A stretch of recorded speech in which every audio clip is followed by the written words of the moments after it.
Thank you very much.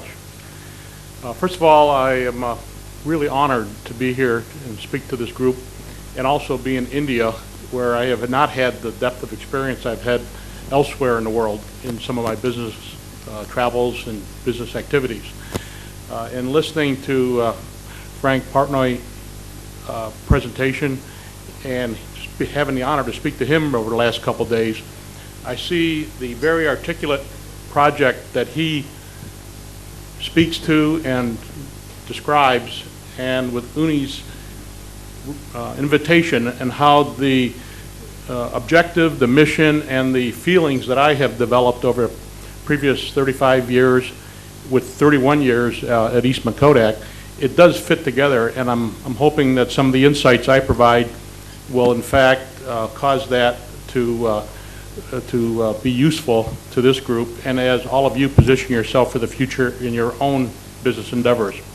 I have a presentation that I call Leadership, Management, and Value Creation. And I speak to it through the points of view of invention, perseverance, and branding.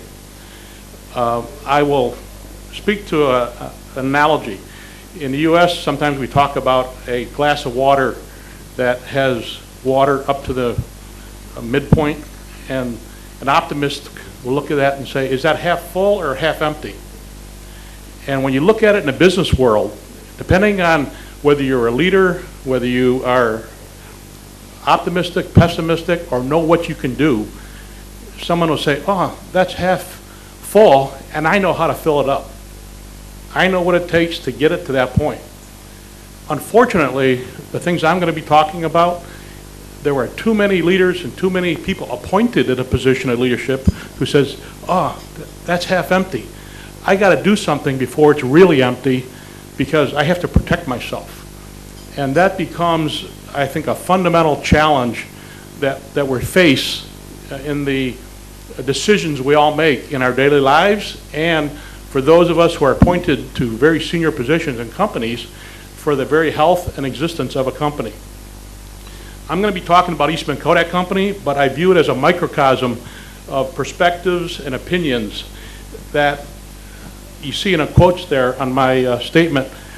Over my career, I helped do it right, but the parts I'm not proud of is I also helped do it wrong. There were things I look back on and I say, oh my goodness, why did we do that? And in that process of helping do it wrong, at the level I was at, I had senior executives on top of me, but I had thousands of people who looked up at us and said, what are you doing with our company? So I'm going to be speaking to that a little bit, and then try to use that microcosm as a reflection on what is happening in our companies throughout the world, not just the U.S., but our companies throughout the world, where we deal with individual decision making and deal with what I view as a form of leadership. There's three questions that I would, Frank talked about questions. How does a company achieve 120 years of acclaimed success and then over 10 years fail by all measures and end up in bankruptcy? In January of 2012, Eastman Kodak Company filed bankrupt. It was a $25 billion company in revenue, $30 billion of value of market cap. It had a top 10 global brand, thousands of patents, not patents, thousands of patents. It had envied trade secrets. The number of engineers who wanted to go snoop around Kodak to learn their trade secrets, it was unbelievable. It had a manufacturing capability that rivaled the process capabilities of the world. And it had 90,000 employees. Now there are about 4,000 or 5,000 left that wonder if they'll get a paycheck. The second question, what are the most appropriate control processes, financial incentives for the top executives when appointed to a position, and I use the word ultimate decision-making authority. They are the ultimate decision makers in this process. The board of director oversight, is it independent or is it conflicted? You can look at boards of directors in various capitalistic forms and say, are they truly independent and are they looking out for the right objectives? For Frank spoke a lot about the oversight of the analysts, the fund managers, the investment bankers, the whole financial community that puts pressure on performance of a company. And is that pressure on the performance of a company structured in a way that is helpful, useful to true value creation? I spent a lot of time with the SEC and public accounting, and I was a finance guy. I had an MBA in finance, started out with Kodak in the finance, and a lot of time spent with public accounting and those looking at us. And I got trained to know how to answer questions in order to get them to walk out the door. What is the impact? The third question is, what's the impact of cultural expectations on the decision-making process? Short-term gratification and greed. Notice that word greed. Versus what I call fortitude, a belief in a strategy and a vision that communicates with passion and determination in order to execute that strategy. That's consistency, day in, day out, and know where you're going. Is that roadmap where you want to be, and are you on the stepping stones to make that roadmap real? Where do I come from, and why am I standing in front of you today thinking I know what I'm talking about? 31 years with Kodak, as I mentioned, and in my introduction was, I started out as a financial analyst, worked with some brilliant financial analysts, and I go, wow, these people are smart. But as I moved up the ladder and had the, I'll call it a blessed career. I was in the right place at the right time, and I worked with a lot of very smart people, and they appreciated how hard I worked for them. But I had 20 assignments over 40 countries. Over those 40 countries and those 20 assignments, I had points of contact with thousands of employees, regulators, executives, and stakeholders. I spent a lot of time with a variety of cultures in that process. I am a very poor joke teller also. My sense of humor is poor. Because I recognize that, I give my punchline up front. I don't wait. I give it now. And here's my punchline and my conclusions, and then I fill in the blanks afterwards of why. Here's my conclusions of my presentation. Inventors and entrepreneurs, and I know a few. I'm blessed to work with a few of them now after my Kodak career.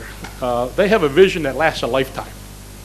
It's not a vision that says, oh, gee, they look out and they say, am I doing what takes me to where I'm going to, really know where I can go with what I have. I have another category called leaders. And from my experience, and prior to my corporate world, I had a brief experience in the U.S. Navy as a military officer. And I met some very, very strong leaders in that environment. But usually what I see in most leaders, there's a vision that's horizon of 2 to 10 years. And you know what? It's dependent on the mission. Depending on what that leader has to deal with, that it's very mission driven.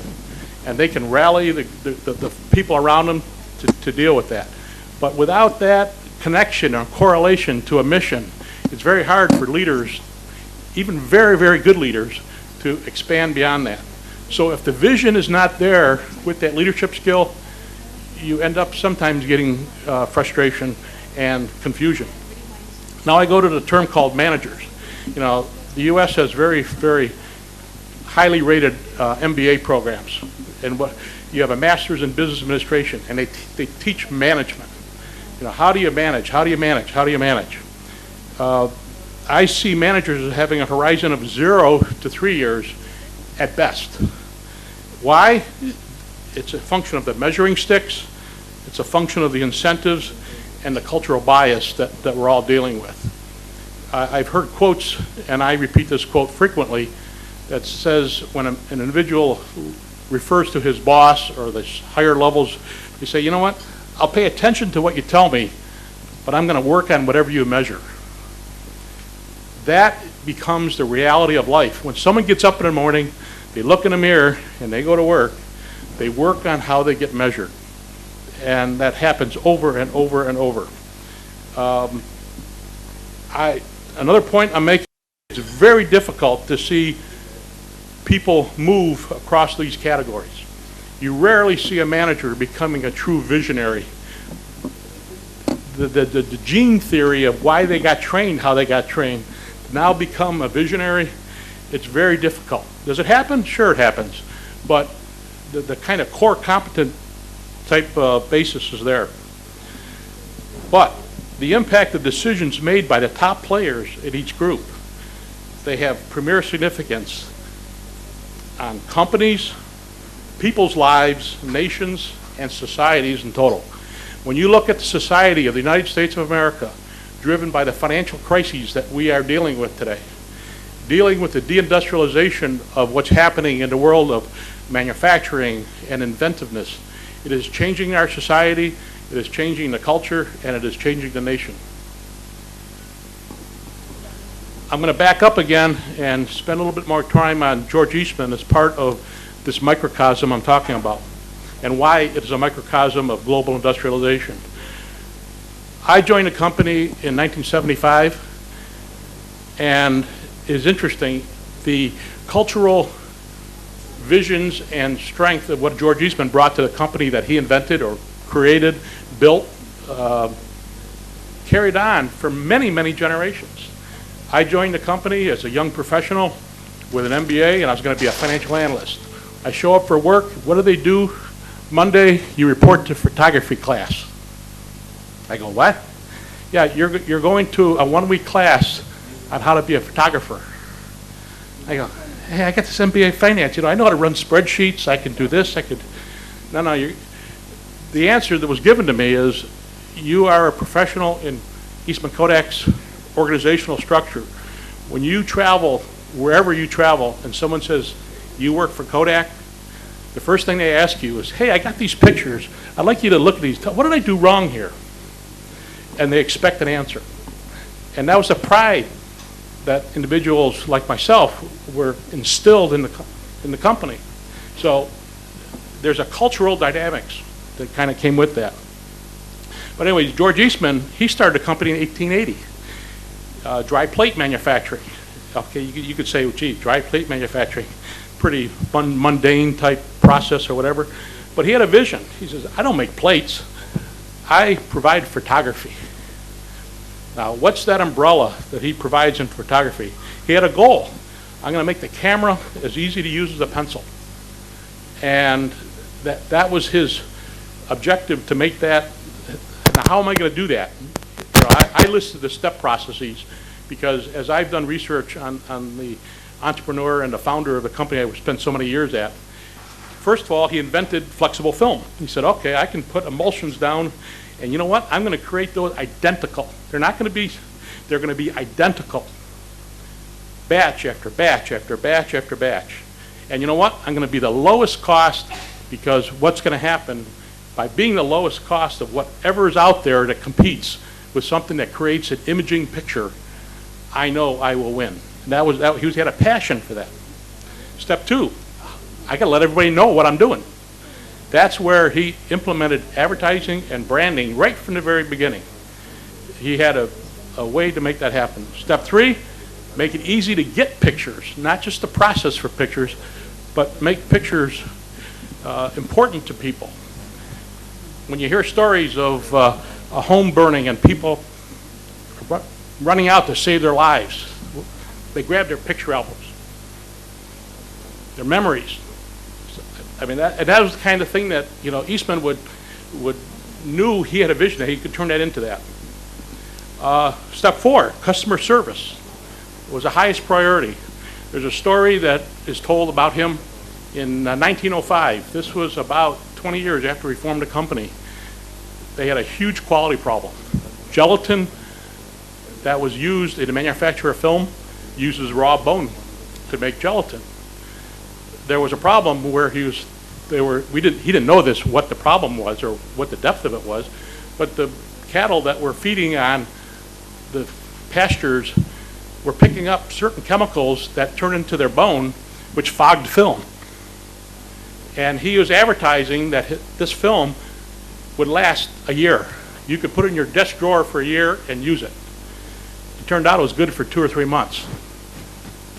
He called back every roll of film in the world that was out there, almost bankrupt the company in the process, and replaced it and went to Argentina, where the cattle eat the most pure grass in the world. and created a gelatin plant in Argentina to get the bone marrow and a bone to make the gelatins you need. So the point is, you not only have a vision, but you got to live the vision. You got to know what it takes to make it happen. Step 5, treat employees as partners and a team with respect, communication, appreciation, and reward. His process during the crash of 1929, even though the business was less than half of what it was, not a single employee was laid off in a company. He sold all his personal assets to make that happen. Step 6, obstacles are not a reason for failure, but challenges make the success even more satisfying. Eastman knew he needed a director of research, and he met an individual named Dr. Ed Mees in London, in a suburb north of London, at a conference he went to and so on and so forth. He said, you got to come work for me. I need you to be my director of research. He goes, no, I'm not going to do that. He said, I like the company here. I'm doing a good job here. We'll talk, but Eastman goes back to Rochester, New York, and a couple weeks later, he sends a telegram to Dr. Mees. He says, you start work for me on Monday. I bought the company you worked for. He had a view that he knew what he needed in order to make things happen. Again, it's not just a vision, it's how you make a vision happen. This was his advertising campaign of 1896. The Kodak camera, you press the button, we do the rest. And what he did is preloaded the film that he made in these cameras and got them out to people. So you press the button, he will get you pictures. And this became the, if you will, the theme of the entire company. Branding, it evolved, but there was a common theme with the Kodak yellow that was built up through the branding of the company, and it became global. The name Kodak was created through a linguist. Eastman hired a linguist and said, what word in the world can be pronounced in every language, in every style of speech that we have, and be redundant enough that everybody knows what you're talking about. And that's where Kodak came from, the word Kodak. I have a series of pictures that I pulled out of various places here. Here's Eastman accepting the Academy Award with the process there. He was very, very good friends with very senior inventors around the world. Here's a picture of him with Thomas Edison. Thomas Edison was instrumental in making movie pictures happen. And as I said, Eastman now has 11 Academy Awards, Eastman Film and preventions of that. Down at the bottom is, for those of you who can't see it, is an x-ray of a hand. When Roentgen invented x-rays, Eastman said, okay, I'll make the film that goes on it. And the first x-ray was of the hand of the inventor of x-ray. When it came to the information world, we talked about the information age starting in the 80s and 90s, 1980s, 1990s. This was back in the 20s and 30s when he created Record Act Film to record information in a way that was useful. Fast forward, you don't build a company over 120 years at 6% of sales going into R&D over and over and over and over. And these are images of the various technologies that were out there. From science driven through space, lunar activities, Mars activities, and there's a bottom right there's a picture of a copier. Kodak invented very much the very, very fine particles that go into copiers, and boy, Canon and everybody else loved it because they were able to leverage that tremendously, even though we were not as successful in leveraging it as a company.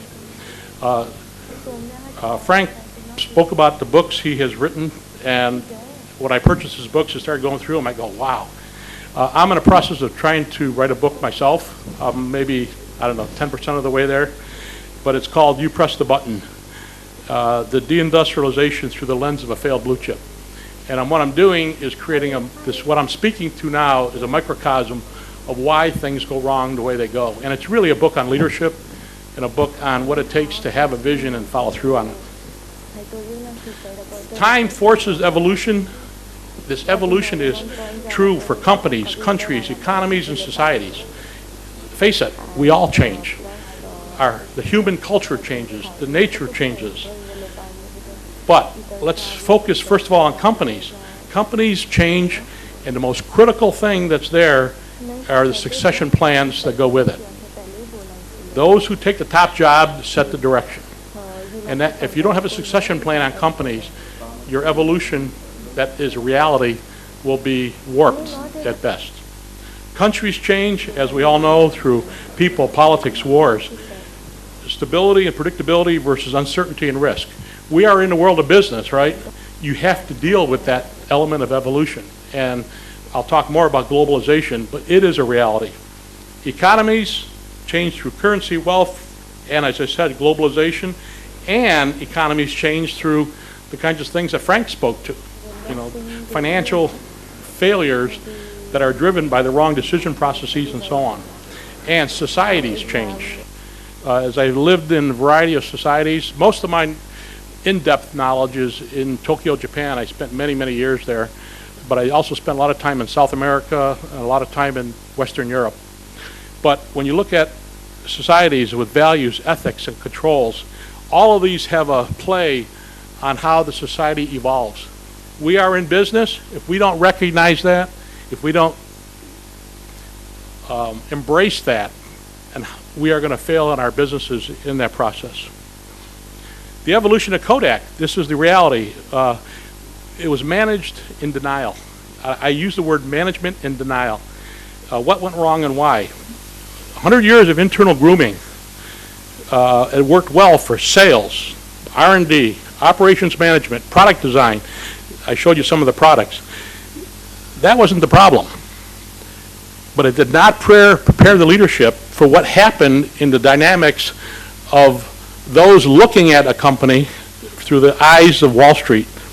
The mutual fund managers, pension managers, the analysts, they all looked at a Kodak and says, you know, what are you doing next year? Show me your numbers. Show me your results.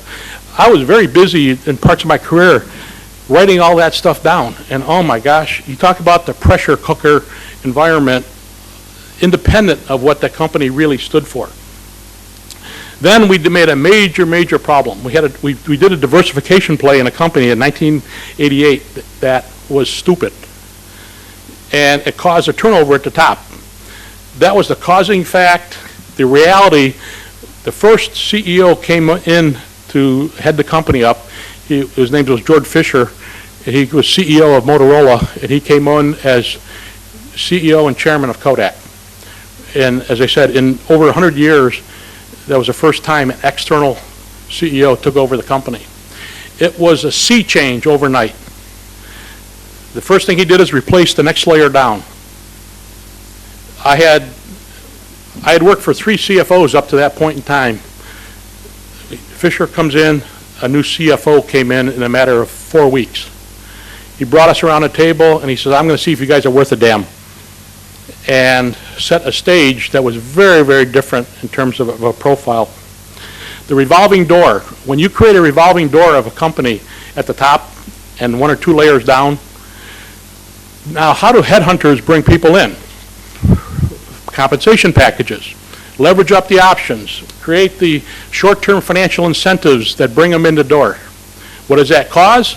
The same kind of decision processes that occur. The executive that came in created a mindset of expectations of these kinds of bonuses.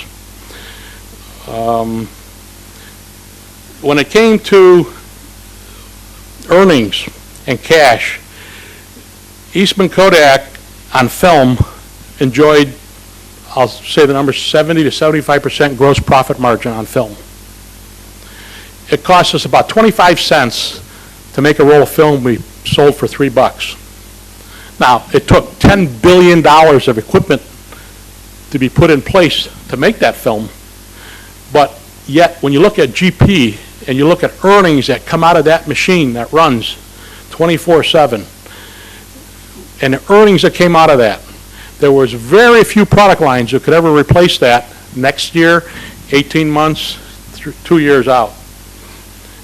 The future of Kodak and compensation was tied to film. Anybody worth their salt at the top of the company had to keep film in Walmart, Kmart, Target, and everywhere else in the world where retail establishments sell film. If they didn't, next year's bonus is not going to be there. So, what do you do with the world of digital? Try to hide it under the table. Try to keep it from ever seeing the light of day as it relates to the next round of product. Why did it not have to be? My perspective on this, through 1995, 70% of all digital imaging patents were invented and owned by Kodak. 70% of anything we know in the world of digital imaging was invented by Kodak. 30 years of R&D created thousands and thousands of exclusive patents. They were paid, a lot of those were paid for by the tax dollars in the United States. Why? The imaging sensors that were used by the U.S. military during the Cold War. From space, we could take a picture of somebody walking across the crosswalks in Moscow. That was the science behind imaging that Kodak could do.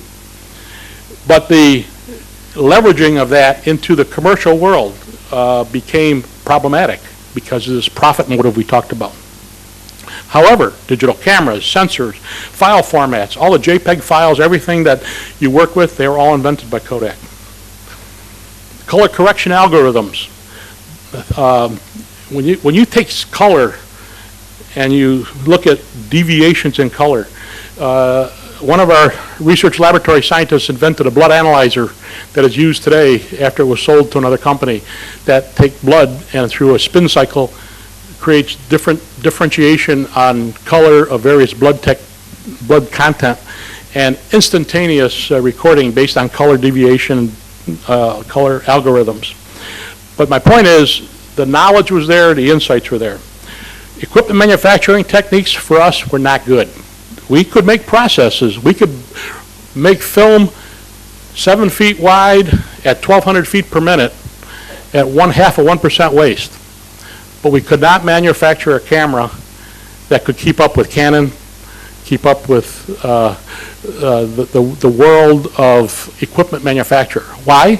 We didn't have to. Film was so profitable. I don't know if you ever heard the term Gillette model. That's where you give away the razors in order to sell razor blades. Kodak had the camera model. We'd make cameras no matter what it cost us and get them in the market so it burned film. And that behavior did not prepare us for the digital space because there was no consumable. The point is, you need to have a vision that is carried over by the current management to say, where are we going with this, with this company? Bottom line, a planning horizon of 5 to 10 years at minimum was required in order to make this transition. The reality is we had a 1 to 2 year planning horizon. Frank spoke about a 7% discount rate. I started in 1975. Ours was 15%. A 15% discount rate, if you didn't deliver the goods, you didn't have a project. Now tell me how you do a major transition of something you've invented and put it into the marketplace. It wasn't possible. It would have required vision, courage, leadership, and unselfish respect for the stockholders to trade 70% profit margins on film for a 40% profit margin for something that'll be probably 4 or 5 times bigger than what film would be. Because, I mean, think of the imaging that's going on today in the world of digital. I don't care what device you're using, it's there. The Kodak brand, I submit, and remember, these are my statements, I submit could have carried this transition. Kodak was pictures to the entire world, and it could have made it happen. This is in 1992. I was outside the executive conference rooms on the 19th floor of our corporate offices waiting for a presentation I was giving. And the presentation kind of fell on flat ears. I was in one of my sour moods. And while I was waiting out there, I got talking to a few people and they were snapping pictures. Well, they got one of me smiling, and the executive vice president of the company in 1992 routed this around the company. and put the little balloon there with the speech to it, where I said, hey, Jack, bad news, the company is bankrupt. This was 21 years ahead of reality, but they used humor to discount, if you will, any cautions, concerns, or views that would eliminate the reality of life that we're facing. The ultimate, if you will, I won't call it an insult, but the ultimate dynamic is you have comic strips around here. I'm not sure if you have this one, but we have a common comic strip called Pickles. And this is a grandma, grandpa, and they have the grandkids running around. The grandma says, "How look, Grandpa, he fell asleep, and he's got his magazine upside down." And she says, "Yeah, that's a Kodak moment if I ever saw one." He goes, "Yeah, that sure is a Kodak moment." He goes, "What's a Kodak?" So this was in the national press. So it's one of those things where you say, okay, I guess reality is reality. Kodak's story repeats itself. And I'm not going to go through all these lists in the interest of time, but it does repeat itself across different industries, countries, and different management. There's issues around entrepreneur and vision. I already spoke to that. The planning horizon beyond a single generation, succession planning. If you don't have succession planning that shares the same values and the same insight, you'll get what you deserve. I spoke a little bit about globalization. Tomorrow, the world is smaller than it was yesterday. Fact of life. If you're going to be successful in business, you need succession plans that deal with that. The world of greed and managerial ethics. We don't have a corner of that in the U.S. market, although we share in the breadth of that.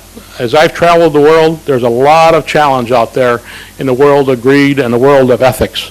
And money gets skimmed in various ways, not to mention points of decision processes. I already spoke to the fact that the world is smaller, rapid technology. George Eastman was ahead of his time with global objectives. I spoke to little comments about Argentina and his research director and so on, but that's just a nit compared to where the future has to be with new business leaders. Another comic strip, and this is generic, not just Kodak. I don't know if you have Dilbert in this environment. Dilbert is the ultimate sarcasm on bad business management that creates some form of sense of humor. Here he says, the only hope for survival of our company is to innovate in ways that cannibalize our current products. The downside is you'll lose your fortune in CEO compensation when your revenue dips in the short run.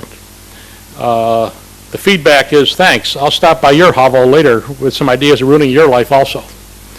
So here is the reality of life as you're dealing with the kinds of decisions that we're all faced with. You will be faced with the same kinds of challenges in the environment here. The last slide I have is my personal impressions of the experiences I've had around the world and what that means relative to the cultural impact on global business, and why when you make a reflection on the kinds of succession plans you're putting in place, the kinds of products, the marketing campaigns behind those products, the branding, the entire structure you put in place, you need to be sensitive to these kinds of, and if someone doesn't agree with this, if there's a leader of a company who looks at this and says, oh, that's baloney, it's not that, great. Prove it wrong, but make sure you consider what the dynamics are as you're making your bet on the future of your company. The point I make about the USA, looking forward, we are inventive for convenience. We were a society that invented a lot of things with a view of dynamics and so on. As I look around in my country today, a lot of the inventions are tied to how do I make things more convenient? How do I make simplicity simpler? How do I make life easier? And those kinds of things become the focus. I see hard work, but hard work for leisure, not hard work for the sake of hard work. I see a pride, but it's a pride for the future if they in fact can focus and rally. The term ignorance driven by means. As I've traveled the world, if there's one thing I could say is that a very large share of other countries around the world have the top leaders of that country, not even the top leaders, I'll say the top 20% of that country in both education and what have you, that are truly global in their thought. There's an awareness of what's happening in other countries. There's an awareness of what's happening in my own country. I used to travel to Western Europe, and I would get oh, so-and-so got elected in the U.S., and they're happening here. And I'm looking at them, and I couldn't answer their question, and I was embarrassed. So there's an awareness. In the United States, I submit maybe the top 5%, but beyond that top 5%, there's an ignorance of the world dynamics that are really happening. If they didn't read it in yesterday's USA Today, the ignorance is out there. So when it has to become catastrophic before it becomes dynamic. But there's an ignorance driven by means. I say by means, why? Because they can afford to. They could be insular in their thoughts. There's responsibility driven by the heart.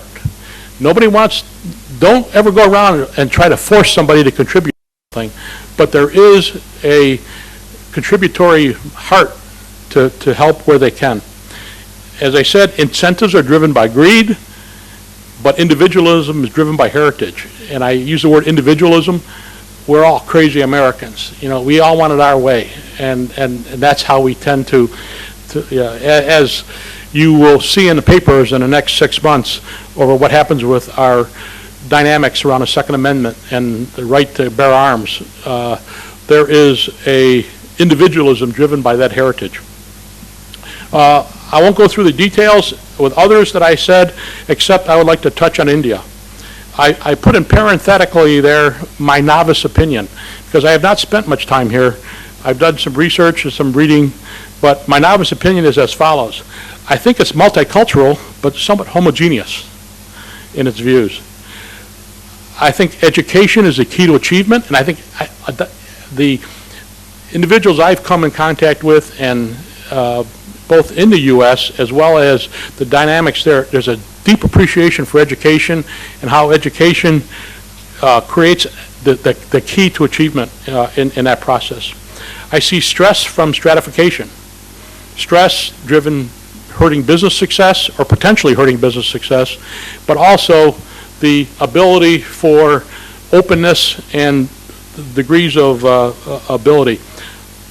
But there's a huge global awareness for the opportunities that it could present itself. And the closing message I would make to all of you,